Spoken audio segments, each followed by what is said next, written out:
Everybody's excited about this George Pickens thing. I think enough that it totally changes the texture of the offseason and the expectations for what this team's best case scenario is.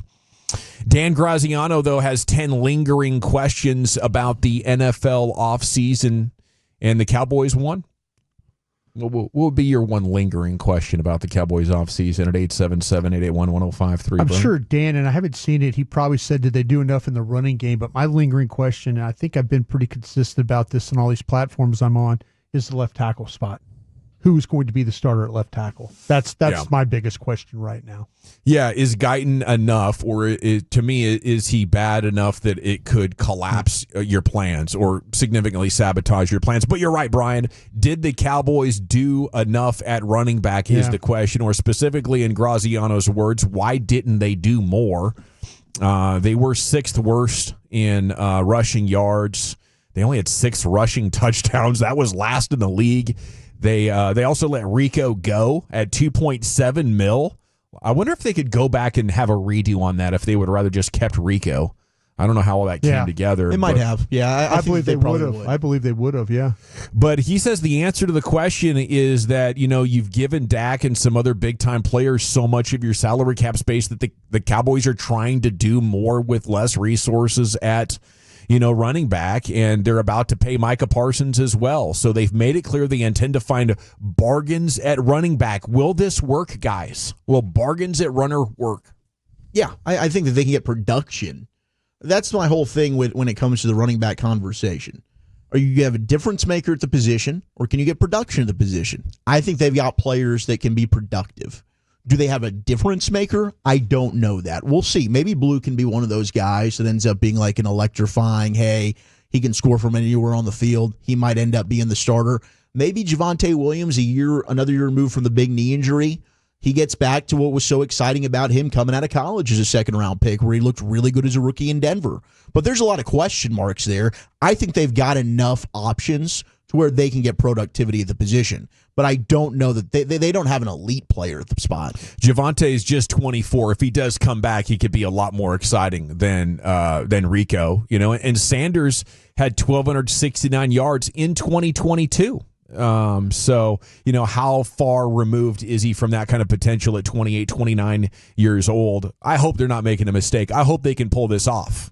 Chief, I know that a lot of the running back by committee folks will say the runner doesn't matter that much if you can create holes as long as you have replacement level talent. Yeah, certainly if your offensive line is fantastic and the new concepts that they're implementing, I mean, that's going to help things. But yeah, you don't have a game breaker. Maybe Blue will give you some highlight reel type moments, but consistency of just like a bell cow, you clearly don't have that. Now, is that where I'm most concerned? Probably not, even though it's obviously a hole.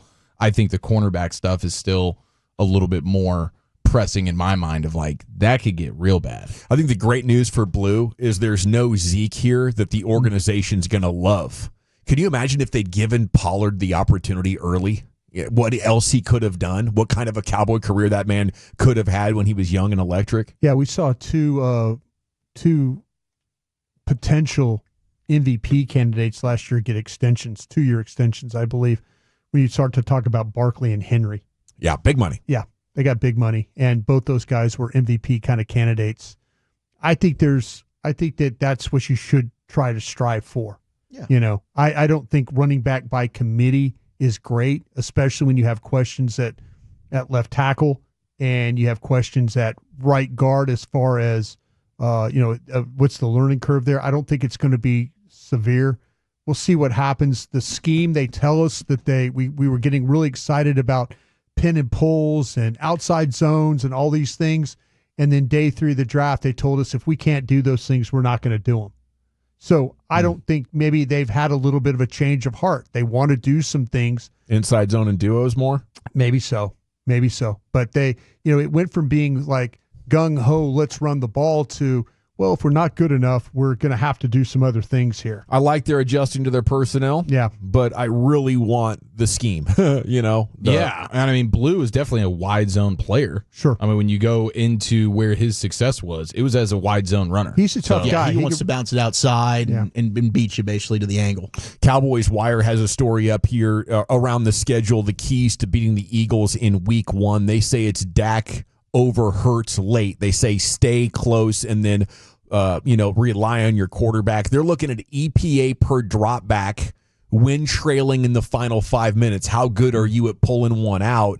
Dak is 6th in that category. This is over the last 5 years. Jalen Hurts is 37th. So, I think he can do it. Their pass rush can't destroy Guyton. I think that's huge. But I look at the whole game. I just think Dak is a better player than Jalen Hurts. But it's, can you contain Saquon Barkley? You gotta worry about an entire Eagles roster more than quarterback versus quarterback. Yeah, absolutely. The Barkley stuff. I mean, fresh legs Barkley in week 1 with a championship celebration type atmosphere and Mozzie Smith on the other side. I mean, it could be a long night. It could be a 25-point game with 5 minutes to go. Absolutely. I mean, the last year's games weren't they like 30-6 and 40-7 or something awful. like that? Yeah, it was very one-sided. Star Telegram is a story up here as we look at the C Note every day at 3:20. All your Cowboys headlines.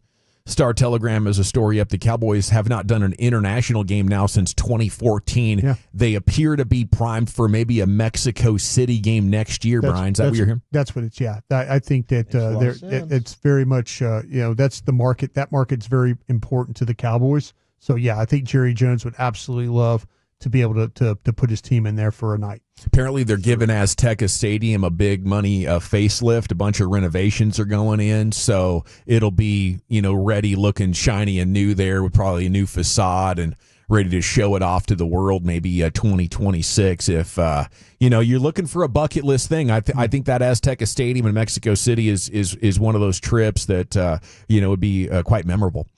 Okay, up next here we go to Blogging the Boys. Jess Haney here. 5 biggest questions for what's left in the offseason.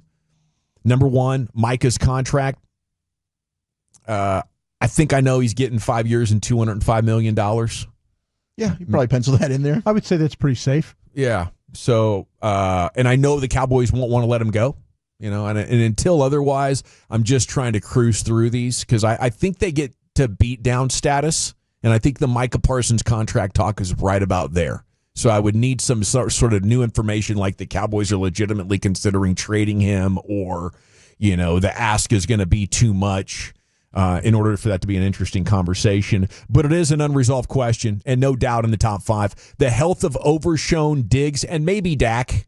He's going to be good to go for the start of camp, right? Yes. Just not the OTAs? Yeah, he looks like to me I'm not a doctor. Walk by, not a trainer. Walk by, and it looks like to me that him and Britt Brown seem to be working really well together out there. Stopped and watched just for a couple of moments, and bouncing around pretty good. The high skips, the track kind of workouts, where we see these athletes that they go through to get loose, and it looks like to me there was really no limitations with him doing those. Overshown, we're thinking sometime in September he'll play. Have not heard that timetable on that one. I know they're really excited about working with Ravel right now because he seems to be a guy. Overshown's pumped for that Chiefs game. Yeah. He said, I'll be ready for that. So he's the one saying I'm going to be ready to go, but the team's not. Okay, so he's optimistic. Shocked if he's playing before November. Yeah, I think he's starting on the PUP list. And would be my educated guess. And Diggs is definitely November. They're coming back from the microfracture at best. Have to imagine. At best, yeah. Okay, so yes, those are big ends. The running back pecking order is going to be fascinating. I think it could be any of the 3 guys that gets the most carries by the end of the year. What do you guys think?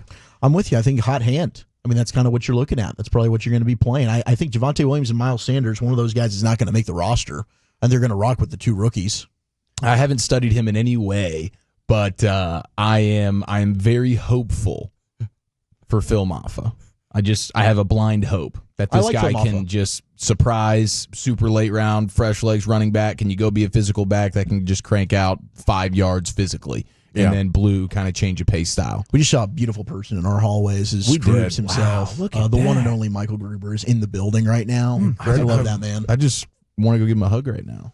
I did not have that on my bingo card today for popping up in that window frame, but that was cool to see him. Took his shirt off and truffle shuffled like that. I was surprised by the left piercing. The flexibility on that guy. New quarterback backup. Is Milton clearly the guy? I think so. Is it going to be fun watching him? Is he going to? Can't wait to watch him in Oxnard. I just saw another 85-yard bomb ski that he threw at some camp or whatever. Yes. Got a cannon. They just hand him a ball and he throws it 80 yards. It's weird. I think if quarterbacking was a competition to throw it the furthest, we're going to the Super Bowl. I don't think anybody can throw it farther than that dude right now. I agree. Yeah. I think we're a heavy favorite. And that was a good angle on that. That wasn't like a rainbow thing. That got down there quickly. Man, that'd be a fun competition, like strongest arm. Because I think Jalen Milrose in that conversation, Milton, maybe Drake May. Drake May can sling it pretty good. Josh Allen, he's got a cannon. Mahomes obviously has to be in the mix there. Herbert can launch it. I mean, there's a couple of big gun type quarterbacks, but are they not doing that in the Pro Bowl challenges? They're doing just the accuracy. They're not doing distance, are they? No, they're just trying. Just trying to hit moving carts and stuff like that now. Yeah. So I mean, if you have a late situation where you're receiving a kick and you have one play, Milton's coming in for Dak for that Hail Mary now, right? We got a weapon here. Yeah. All you have to do is get to midfield for a game-winning field goal, or just snap it right there for a Mary from the 30. Yeah, dude, Mary Milton. Let's get that thing going. And then the final thing, the coaching changes. Will it be rough? How are we going to adjust to Eberflus, third defensive coordinator in 18 months or so? Will it catch the league off guard, or will the Cowboys be slow to implement, on defense like they were last year? How are the new guys impacted? Brian mentioned Ravel there, and then can the offense create easy big plays so you're not asking Dak to do so much on third and long, or hit stationary targets and ask them to turn and go beat a defense that's collapsing on them. I think we're hoping for legitimate signs of creativity to make things easier for Dak.